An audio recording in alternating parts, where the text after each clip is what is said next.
Puji Tuhan, haleluya, shalom, puji Tuhan. Saudara tetap bersuka cita, saudara kita harus tetap bersemangat, karena kita memiliki Yesus Kristus Tuhan Allah. Karena kita memiliki Yesus Kristus Tuhan Allah, apalagi kita mau dengarkan firman-Nya pada hari ini. Firman Tuhan terambil dari Mazmur 133 ayat 1 sampai 3. Mazmur 133 ayat 1 sampai 3. Ayat 1 sampai 3 demikianlah firman Tuhan.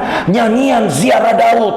Sungguh alangkah baiknya dan indahnya apabila saudara-saudara diam bersama dengan rukun, seperti minyak yang baik di atas kepala meleleh ke janggut, yang meleleh ke janggut Harun dan ke leher jubahnya, seperti embun gunung Hermon yang turun ke atas gunung-gunung Sion. Sebab kesanalah Tuhan memerintahkan berkat kehidupan untuk selama-lamanya.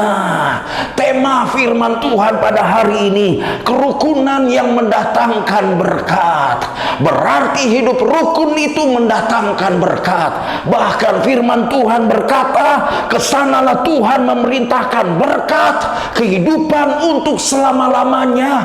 Untuk itu saudara dan saya harus melakukan kerukunan. Kita harus hidup rukun satu dengan yang lainnya. Suami istri harus rukun, dalam keluarga harus rukun, antara kakak dan adik, antara ipar yang satu dengan ipar yang lain harus rukun, antara mertua dan menantu harus rukun.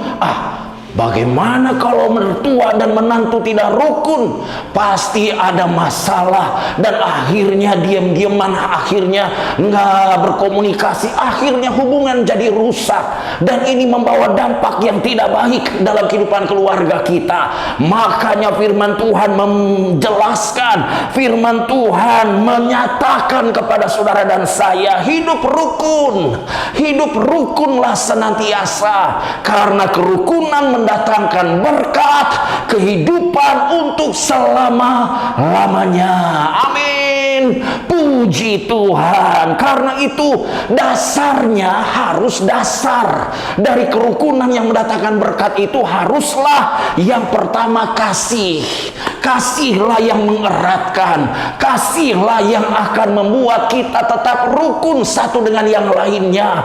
Kasihlah yang membuat kita bisa menghargai satu dengan yang lainnya, menghormati satu dengan yang lainnya, bahkan memaafkan, mengampuni, karena kita mau mempraktekkan kasih dalam kehidupan ini. Jadi dasar yang harus saudara dan saya perhatikan untuk hidup rukun ialah yang pertama kasih, yang kedua kesungguhan hati. Kesungguhan hati, jangan lain di bibir lain di hati. Udah tahu kita bahwa kasih itu penting, berarti kita harus sungguh-sungguh mengasihi.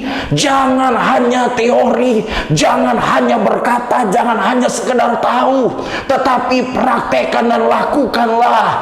Hiduplah dalam kesungguhan hati. Kesungguhan hati adalah dasar sehingga kita hidup rukun, dan kerukunan itu mendatangkan berkat kehidupan untuk selama-lamanya. Yang ketiga, kerelaan.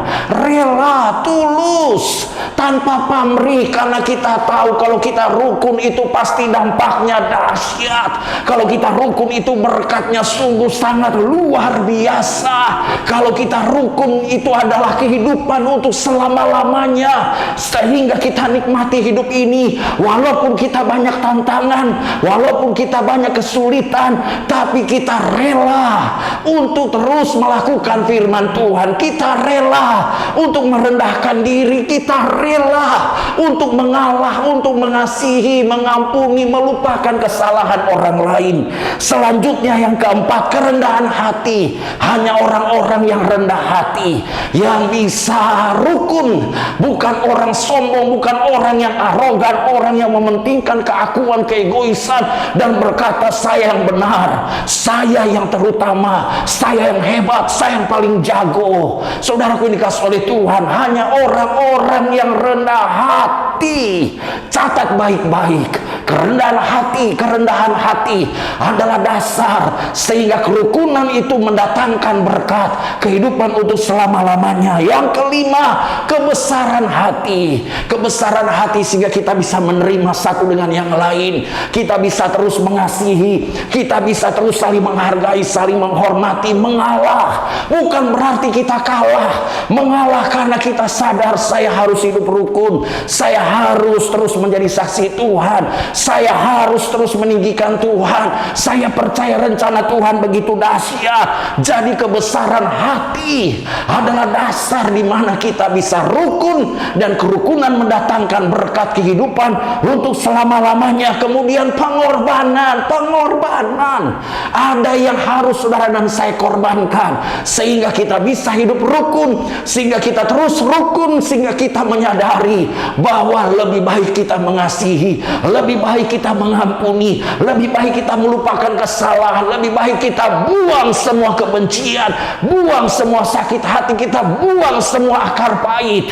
Kita rela, kita mau berkorban, kita mau terus meninggikan Tuhan di dalam kehidupan ini. Kita mau korban perasaan, kita mau korban waktu, kita mau korban segala-galanya juga demi kerukunan, demi hidup rukun, sehingga kerukunan itu mendatangkan berkat kehidupan untuk selama-lamanya. Kemudian yang ketujuh, komitmen dan tanggung jawab. Jadi saya ulangi, yang pertama kasih, yang kedua kesungguhan hati, yang ketiga kerelaan, yang keempat kerendahan hati, yang kelima kebesaran hati, yang keenam pengorbanan, yang ketujuh komitmen dan tanggung jawab. Kalau ada komitmen dan kita sadar ini tanggung jawab kita, sehingga kita terus rukun dan kita terus sadar bahwa kerukunan itu membawa dampak yang dahsyat. Kerukunan mendatangkan berkat kehidupan untuk selama-lamanya. Selamat hidup rukun, selamat terus melakukan yang terbaik untuk hormat, kemuliaan, keagungan, kejayaan nama Yesus Kristus Tuhan Allah kita. Haleluya, amin. Mantap.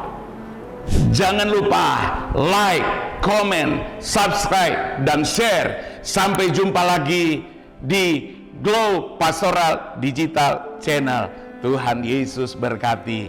Yes. Halo teman-teman semua, buat kalian yang belum memiliki tempat ibadah tetap, yuk gabung bersama kita di GBI Glow Fellowship Center.